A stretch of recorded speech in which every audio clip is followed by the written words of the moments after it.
Hello and welcome back to The Fall of the Roman Empire. My name is Nick Holmes and this is episode 32 called Julian the Philosopher King.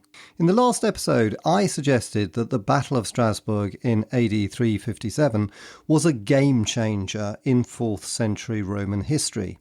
Not only did it save Gaul from a serious Germanic invasion, but Julian's success caused a rift between him and Constantius, as the latter could not ignore Julian's growing popularity. As you heard in the last episode, Constantius was no fool, and after the Battle of Strasbourg he knew he had to stop Julian from becoming too powerful.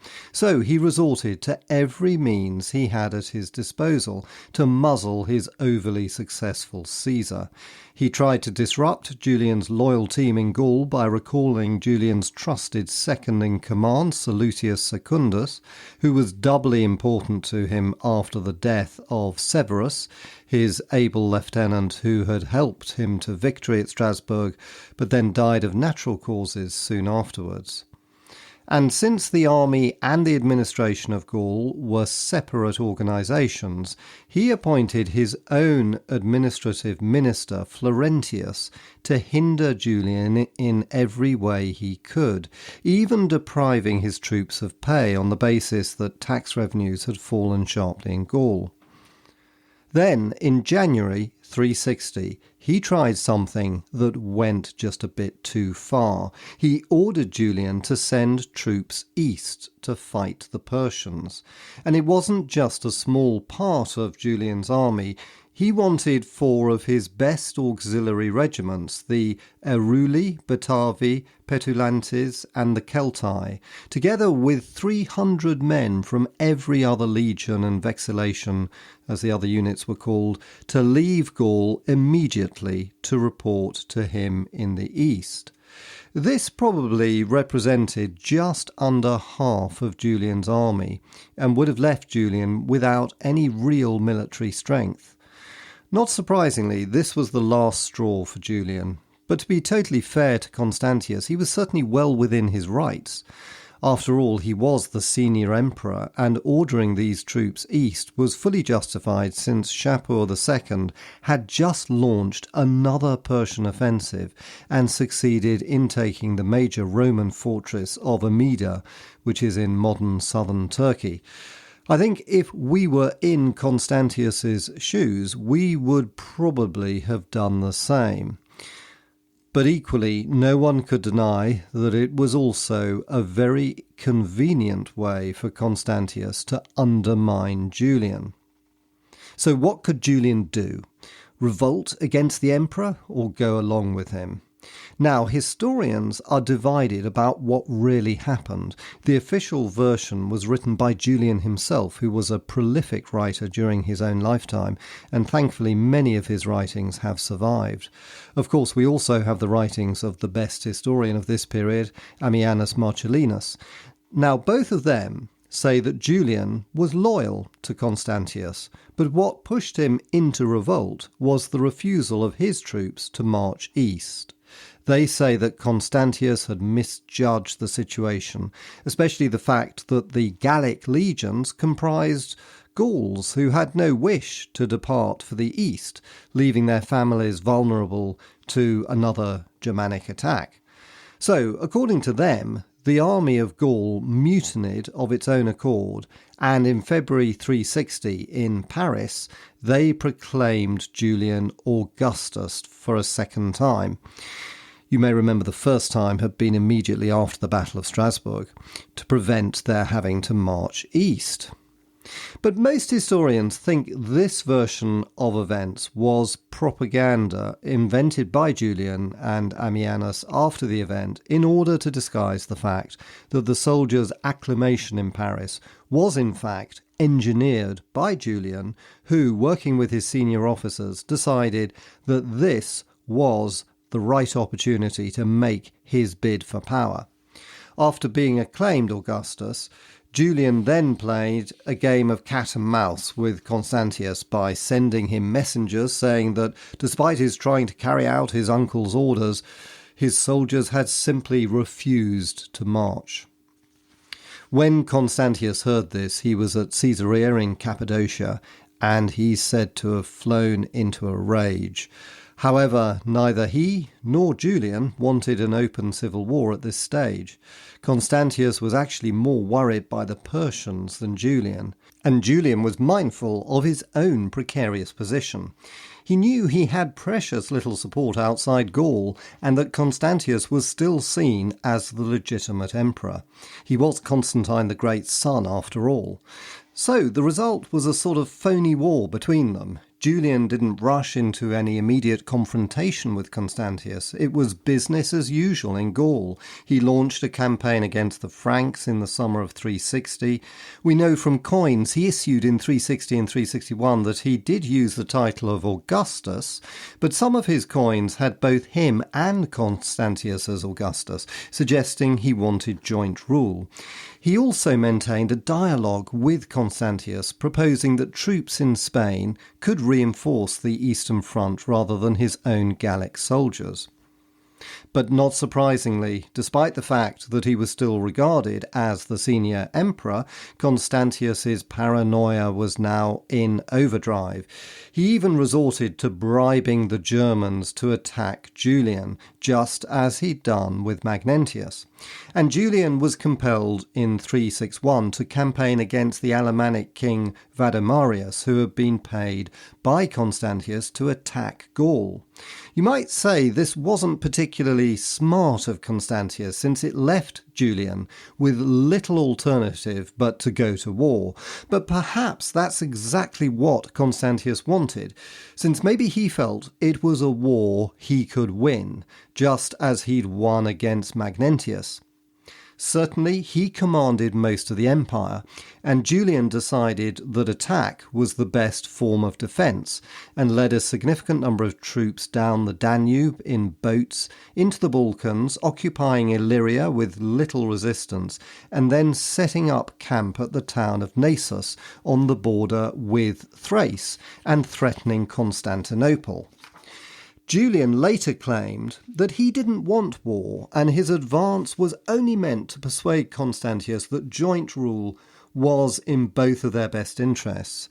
But if this was true, it certainly didn't look to be working, since Constantius sent troops to seize Aquileia in northern Italy to protect his control of Italy and the Adriatic. Indeed, there's no doubt that it looked as if Julian's revolt at this point would be short-lived.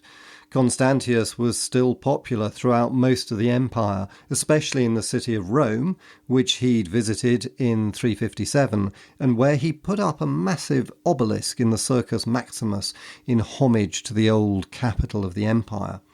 Consequently, the moribund Roman Senate chose to support him, not Julian, despite Julian writing a letter to them begging for their help.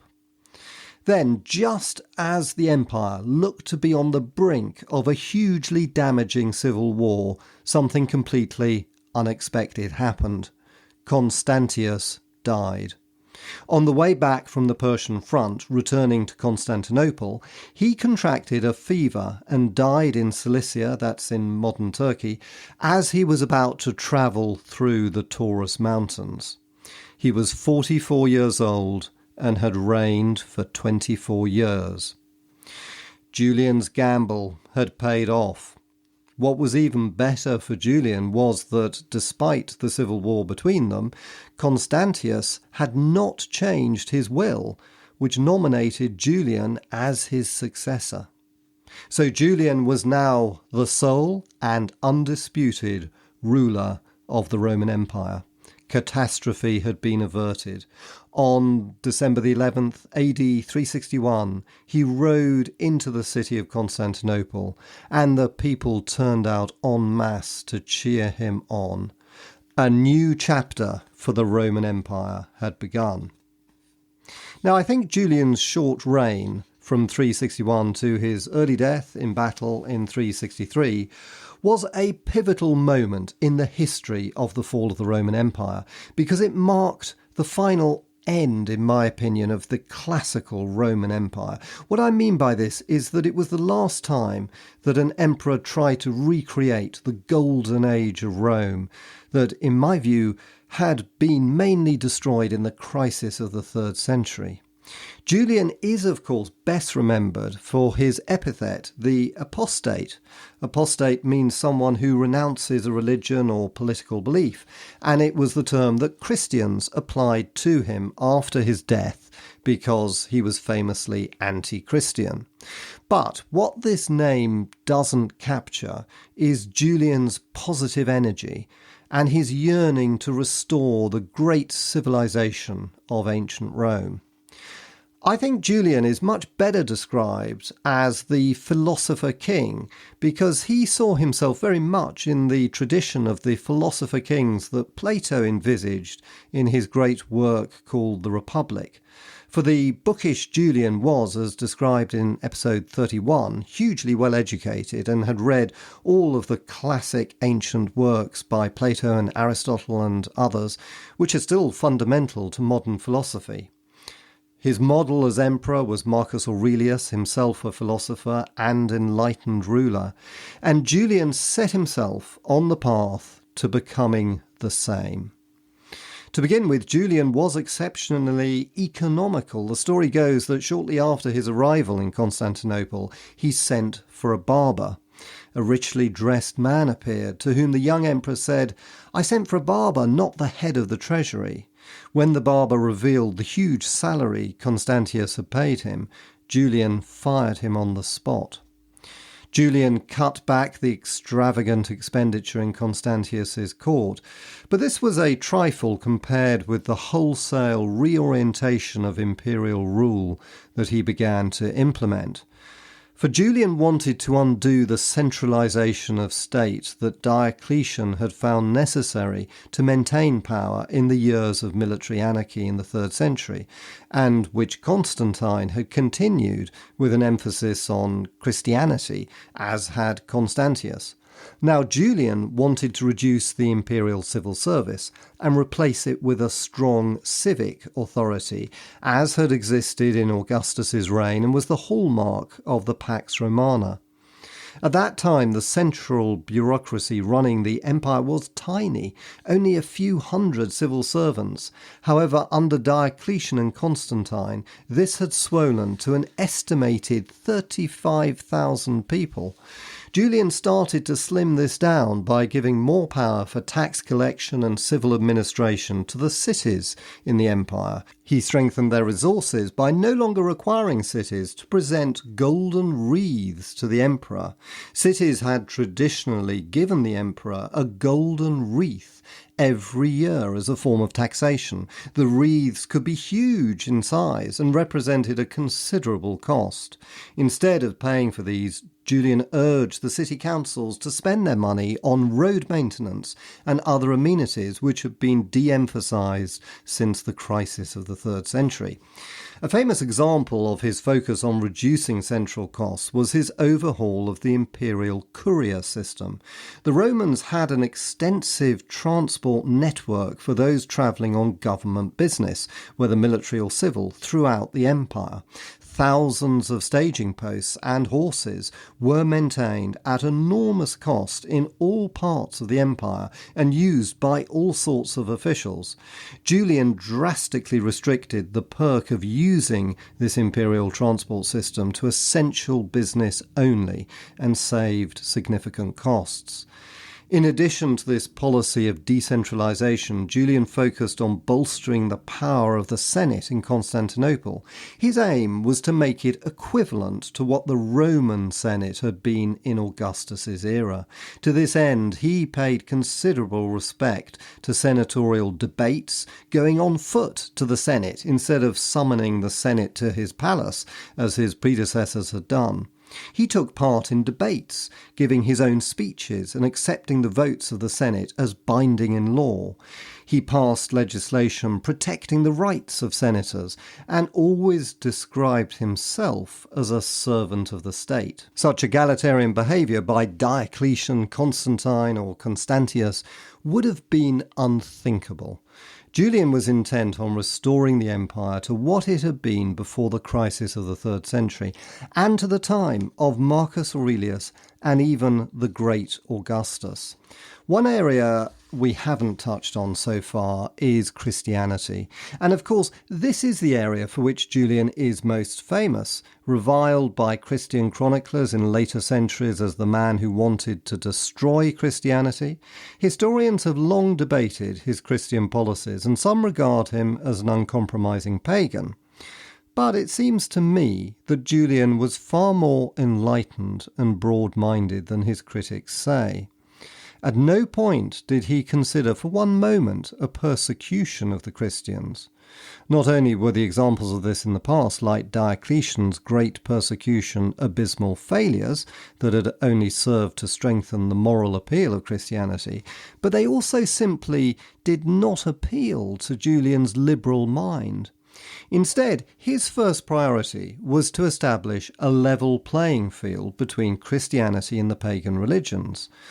Constantine had promoted the Christian Church, which, as you heard in episode 24, he regarded as pretty much his own personal organisation. And he did this by exempting the clergy from taxation and channeling imperial funds into church building.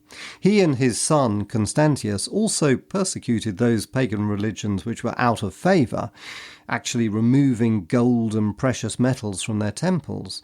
This resulted in quite a significant wealth transfer from paganism to Christianity, which Julian wanted to stop. So he banned all the tax advantages that the clergy and Christian church had enjoyed, and which undoubtedly had helped Christianity to expand. Then his second and most famous Christian decree was enacted on the 4th of February 362, the Edict of Universal Religious Toleration, in which all religions were cited as equal before the law. There's been a lot of debate about his true intentions with this edict, because religious toleration was actually already enshrined in Roman law, in theory at least. Paganism had never been outlawed in the Roman Empire, and the various pagan deities were still widely followed. Nevertheless, with this edict, he underlined that Christianity was not superior to other religions, going against both Constantine's and Constantius's attempts to make Christianity the official religion of the empire by associating it with the emperor and giving it tax advantages. However, some people see a more cunning motive, as they believe Julian hoped to foment dissent between Christians. This was because the Christian church was already split between quite hostile factions, such as Arians and non-Arians, as well as other religious groups like the Donatists and Anti-Donatists in North Africa, which you heard about in episode 24. The Arian division was a particularly serious one, and the Emperor Constantius had favoured the Arians in direct opposition to many of the Western clergy, and in particular the Bishop of Alexandria, the famous Athanasius, whose prominent anti-Arian stance became a key pillar of the Catholic Church. Indeed, the historian Ammianus said that, quote, "no wild beasts are as dangerous to man as one Christian to another," end quote. So it's probably true that by emphasising that all religions were equal before the law, Julian hoped to encourage division within the Christian church by preventing any Christian sect from imposing its will on another. However, his policies that have attracted the most criticism are those banning Christians from being teachers and lawyers. This was a clever ploy because it marginalised the Christian community. Julian's rationale was that Christianity is monotheistic and therefore not an enlightened religion, and as such it was at odds with a liberal education and the rule of law. It was a clever argument, and it stung the Christians hard. However, one thing worth highlighting is that Julian never persecuted Christians, and he enjoyed debates with Christians. One famous example was when he asked the blind bishop of Chalcedon, a man called Maris, why, if the Christian God was all-powerful, he did not restore his eyesight. The bishop is said to have replied, "So I might not set eyes on a tyrant like you." Other emperors would have had the man executed, but Julian was said to have been delighted with the answer, describing it as very witty and a worthy reply. But whether you were a Christian or not, every contemporary was unanimous in describing Julian as an extraordinary man, since he was not just a scholar, but also a philosopher, an emperor, and above all, a soldier. And in the last year of his life, he undertook his greatest military expedition, since just as he wanted to restore the pagan gods and the golden age of the Roman Empire, so he wanted to destroy its greatest rival, Persia. And in March 363, he departed from Antioch with one of the largest Roman armies ever mustered in Rome's entire history, maybe 90,000 strong, with the aim of destroying Persia. Julian was set to meet his destiny in the east.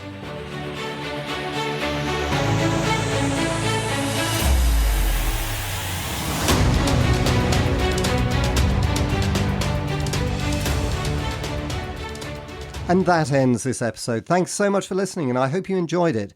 I also wanted to let you know that I'll be offering my first book about the early part of this podcast called The Roman Revolution for free for 5 days on Amazon.com and Amazon.co.uk from the 4th to the 8th of August. So there's nothing holding you back from getting your free copy on one of those days, and you could be looking at detailed maps to find out just where Illyria is in the Roman Empire, or where did Aurelian's campaigns actually happen, or just what did the territories of Diocletian's tetrarchy look like. And you'll also find lots of photos of key historical sites relevant to this period, like the Arch of Constantine, the Milvian Bridge, Diocletian's Baths, and much more. So just tap my name, Nick Holmes, or the book's name, The Roman Revolution, into Amazon, and it should show up. Oh, and of course, if you do like it, then a review on Amazon would be simply amazing. Thanks for listening, and see you next time.